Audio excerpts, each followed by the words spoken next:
Next up on WTV, a preview of tonight's board meeting, a new Algebra II unit, and this week's edition of Trivia. WTV's Daily Update starts now.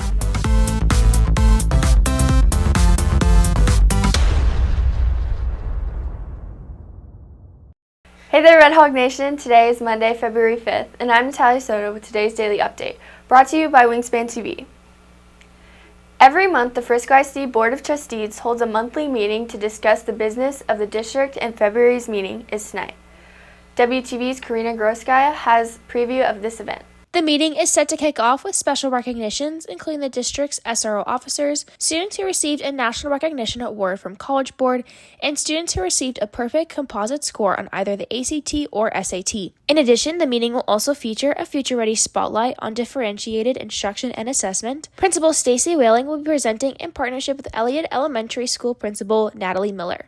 The board will also vote on whether or not to approve past meeting minutes, premium pay for select employees during the ICE last month, and the election order for the upcoming Board of Trustees election. Reporting for WTV, I'm Karina Groskaya. X marks the spot where students enrolled in Algebra II are beginning to dive in a unit that's supposed to get them ready for what's to come next. WTV's Asad Qureshi has the details. Unit 5 Rationals is a unit where students learn what to do with the answer from numbers they've been solving for all along, and adding in new skills. It's a skill set that transfers over to other math classes. Algebra 2 is the workhorse of math. It's where you learn all the higher level functions that you're going to use in future math classes, and you learn all that algebraic skill of being able to manipulate expressions and equations. So super, super important for advanced math. Algebra 2 gives you most of the basics, and then in pre-calc as well, the first semester is kind of a review of algebra and learning some extra stuff, and then you also work on trig, which you do some of that in Algebra 2 as well. Practice makes perfect, with many teachers recommending that students practice skills learned in this unit, not only to get better grades, but to prepare them for the future. This unit here, some of my kids take chemistry, and pressure, volume, temperature, how those changing one changes the other, and those related rates, how that stuff applies. Reporting for WTV, I am Asad Qureshi. With Groundhog Day happening last Friday and a prediction of an early spring, WTV's Luke Bishop tests students' knowledge on this historic tradition.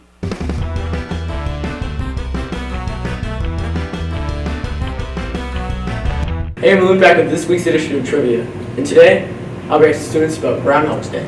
What is the groundhog's name for Groundhog's Day? Phil.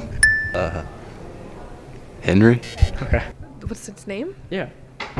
That comes out of the hole. Groundhog? What's its name is Groundhog? Okay.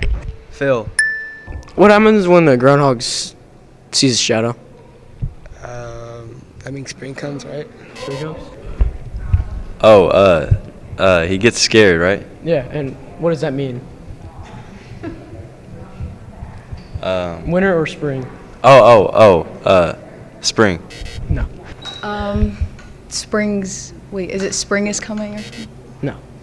It's alive. It's allowed to come out. Or it's winter. It's winter. It's winter. Yeah, it works. That it's scared of itself, and it doesn't want to see its own shadow. What happens with the weather? The weather? Yeah. Well, when it sees its own shadow, the weather becomes dark and scary, and then it's not fun. What state does the Groundhog's Day event take place in?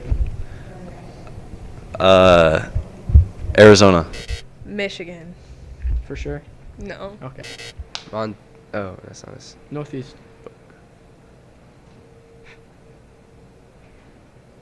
Pennsylvania. Reporting for WTV, I'm Luke Bishop.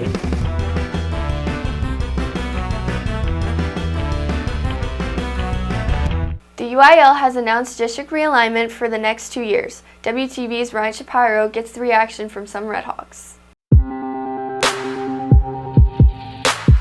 The UIL announced its district realignment for the 2024 through 2026 cycle. With the Redhawks enrollment dropping, the football team dropped from 5A Division I to 5A Division II, where the team will be in Region 1, District 4 with Emerson, Independence, and Memorial, along with Melissa, Anna, Denison, Walnut Grove, and Lovejoy. The realignment wasn't as extensive for basketball or volleyball. The Redhawks are now in Region 2, District 11 for both volleyball and basketball, with Frisco High School replacing Walnut Grove, with the district opponents being Centennial, Emerson, Heritage, Independence, Lebanon Trail, and Memorial. Reporting for WTV, I'm Ryan Shapiro. If you are looking for more from Wingspan, you can follow us at Liberty Wingspan on Twitter, Instagram, and Facebook, or visit our award-winning website, libertywingspan.com. And now for today's announcement. Attention all sophomores and juniors. Are you interested in applying for independent study and mentorship program for next year? Scan the QR code and apply before the February 9th deadline. Email bensonc@friscoisd.org with any questions. Key Club is selling carnations for $1 each to raise funds for charity. To purchase carnations, fill out the order form at bit.ly/carnations2024, and we'll deliver them on Valentine's Day. We will be collecting funds in the cafeteria during advisory until tomorrow, so make sure to place your orders. Finance Club and students for IHL are holding a meeting in Mr. Matlish's room, H105, on Friday, February 9th during advisory. You will earn 1 volunteer hour by attending the meeting and more hours by participating in volunteer activities throughout the meeting. Snacks will be provided. Join the Remind at LHS Finna and at Student S41. That's it for today's daily update. This is Natalia Soto for Wingspan TV.